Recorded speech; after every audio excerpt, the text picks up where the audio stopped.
السلام علیکم، آپ دیکھ رہے ہیں ایم اے پاس اور میں ہوں آپ کا دوست محمد عباس۔ بردر، آج ہم بات کرنے جا رہے ہیں نماز کے حوالے سے کہ ہم نماز کی پابندی نہیں کرتے، نماز نہیں پڑھتے، نماز چھوڑ دیتے ہیں، تو اس کا کیا انجام ہوگا؟ چلیے سٹارٹ کرتے ہیں۔ سب سے پہلے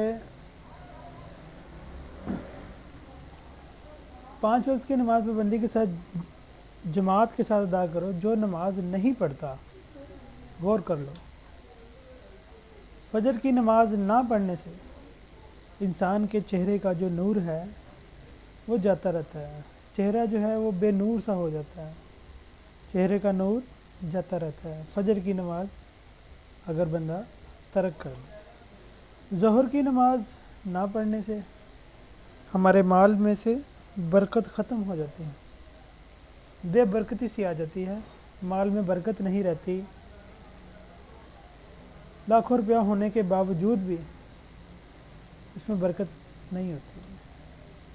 عصر کی نماز نہ پڑھنے سے جسم کی طاقت ضائع ہو جاتی رہتی ہے، جسم بے جان سا ہو جاتا ہے۔ آج کل ہم دیکھتے ہیں کہ کافی زیادہ ایسی ڈیزیزز ہیں جو کہ اعصابی کمزوری کے حساب سے، جسمانی کمزوری کے حساب سے۔ تو دوستو،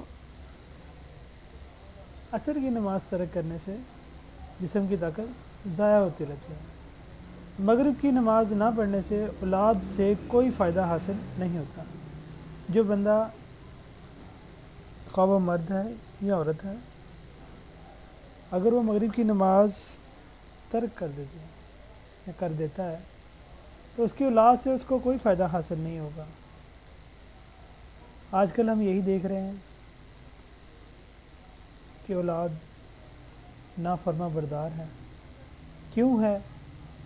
کس وجہ سے ہے؟ ذرا غور کیجئے کہ مغرب کی نماز نہ پڑھنے سے اولاد سے کوئی فائدہ حاصل نہیں ہوتا۔ عشاء کی نماز نہ پڑھنے سے چین کی نیند نہیں آتی۔ آج کل ہم سونے کے لیے طرح طرح کے طریقے آزماتے ہیں، کبھی نیند کی گولیاں لے لیتے ہیں، کبھی کچھ کر لیتے ہیں، کبھی کچھ کر لیتے ہیں، چین کی نیند ہمیں نہیں آتی۔ تو پیارے بھائیوں، عشاء کی نماز جو بندہ نہیں پڑھتا، اس کی نیند سے چین ختم ہو جاتا ہے، اس کو چین و سکون کی نیند نہیں آ سکتی۔ آج ہم فضول کاموں کی وجہ سے نماز ترک کر دیتے ہیں اور کہتے ہیں کہ بعد میں پڑھ لیں گے۔ جو مسلمان بھائی نماز نہیں پڑھتا، نماز کی پابندی کرے اور مرنے کے بعد اصل زندگی کی تیاری کرے۔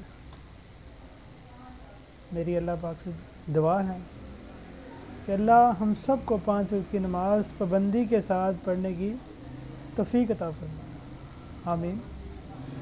میرے چینل کو سبسکرائب کیجئے، اگر ویڈیو اچھی لگے تو شیئر کیجئے۔ Thanks for watching.